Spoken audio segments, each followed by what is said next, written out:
when she declared, "You don't fit my vibe, which is why I never introduce you to my crowd." It felt as though the ground vanished beneath my feet. I had poured my devotion, my hours, and my unwavering commitment into her, only to be dismissed as an outdated accessory that clashed with her polished image.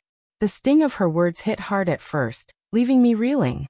I pressed her, asking if she truly meant it, and she gave a careless nod, as if my place in her world was something I should have always understood. She pointed out that my clothes lacked flair, that I didn't exude the bold charisma needed to stand alongside her glamorous friends. Her tone carried a haughty edge, dripping with superiority. In that instant, I saw the truth. To her, I was expendable, a mere afterthought. That evening, I didn't lash out or break down. Instead, I offered a calm smile and said, "You're absolutely right." She eyed me with confusion, assuming I was conceding to her judgment. But in my mind, I was already crafting a plan far grander than she could ever fathom. The reality was, I possessed more than she ever realized. While she fixated on superficial flair and social clout, I had been quietly amassing wealth through savvy investments. My understated wardrobe and modest lifestyle weren't born of lack but of choice. I saw no need to broadcast my success. Now I knew exactly how to turn that truth into a weapon. Over the next few weeks, I subtly pulled away from her while maintaining a facade of affection. I let her believe she held the upper hand, that she could still diminish me with her words. Behind the scenes, I was orchestrating a transformation. I revamped my wardrobe with sharp, tailored pieces, refined my presence, and began showing up at the exclusive events she always dreamed of attending but could never access.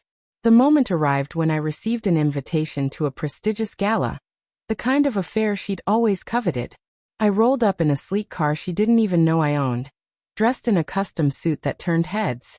Her friends' eyes widened, and murmurs trailed me through the room. I didn't attend alone either. I was accompanied by a remarkable woman who valued me for my character, not my attire. Then, I spotted her across the room. She was there, clinging to a man who perfectly matched her obsession with style. But when her gaze landed on me, her face froze in disbelief. Her friends flocked to me, showering me with praise for my poise and accomplishments, while she stood sidelined, her jaw slack. Later, she approached me, forcing a smile and fumbling with her words. "You seem so different," she muttered. I met her eyes with a steady grin and replied, "No, I've always been this person. You just never bothered to notice." The man she'd traded me for barely acknowledged her, too preoccupied with his own ego. Word of my presence spread like wildfire among her social circle. Suddenly, I was no longer the unremarkable partner she'd kept hidden.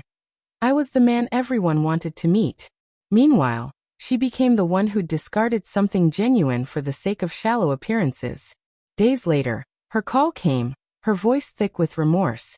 She claimed she missed me, admitting she'd made a grave error. I couldn't help but laugh, a genuine, unrestrained chuckle, over the phone. "You said I didn't match your vibe," I reminded her. "And you were right. My vibe is built on loyalty, integrity, and ambition. Yours thrives on empty charm and fleeting adoration. We were never compatible." Then I ended the call. Her friends gradually drifted away from her, weary of her pretentious demeanor. Meanwhile, I soared to new heights, respected for my authenticity and celebrated for my achievements. She, on the other hand, sank into the very obscurity she'd once ridiculed me for, left alone and humiliated. In time, I heard she was scrambling to regain her footing in those elite circles, but her efforts were futile. No one cared to include her anymore. The flashy man she'd chosen over me had moved on to someone else, leaving her to a quiet, unremarkable existence, the very life she'd once mocked. I thrived, surrounded by people who saw beyond the surface, who valued substance over style. Sometimes her words echo in my mind. "You don't fit my vibe." She was correct, but not in the way she intended. I never belonged in her superficial world, and I never will. My triumph wasn't just about proving her wrong. It was about proving to myself that I was worthy of so much more. Every milestone I reach now serves as a reminder that walking away was my greatest victory.